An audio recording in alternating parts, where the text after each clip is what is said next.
የሰብአዊ አገልግሎት ጥራትና ተጠያቂነት 9 መሰረታዊ መመዘኛዎች ተጋላጭና በአስቸጋሪ ሁኔታ ውስጥ ላሉ የማህበረሰብ ክፍሎች።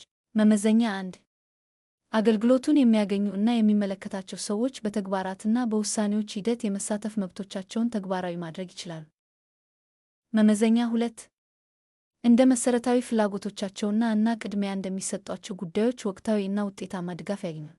መመዘኛ 3 በተሻለ ሁኔታ የተዘጋጁ እና የበለጠ ሊከሰቱ ለሚችሉ ቀውሶች በተሻለ ሁኔታ የተዘጋጁ እና የመቋቋም ችሎታ እንዲኖራቸው ማስቻል። መመዘኛ 4 በሰዎች እና አካባቢ ላይ ጉዳት የማያደርሱ ድጋፎችን ማግኘት ወይም ማድረግ። መመዘኛ 5 ቅሬታዎችን ያለ ስጋት ማመልከት፣ ሪፖርት ማድረግ እና ምላሽ ማግኘት ወይም መስጠት። መመዘኛ 6 የተቀናጀ እና የተጣጣመ ድጋፍ ማግኘት አለባቸው። መመዘኛ 7 በአስተያየቶች እና በመማር ሂደት ላይ በመመስረት ቀጣይነት ያለው እና የተሻሻለ ድጋፍን ያገኛሉ ይሰጣል። መመዘኛ 8 ብቃት ካላቸው፣ አክባሪ ከሆኑና በደንብ ከሚያስተዳድሩ ሰራተኞች እና በጎ ፈቃደኞች ጋር ይገናኛሉ። መመዘኛ 9 ሀብቶች በኃላፊነት እና በስነ-ምግባር እንዲተዳደሩ መጠበቅ ይችላሉ። ይህ መልእክት የተላለፈላችሁ ከውመን ኢምፓወርመንት አክሽን ነው።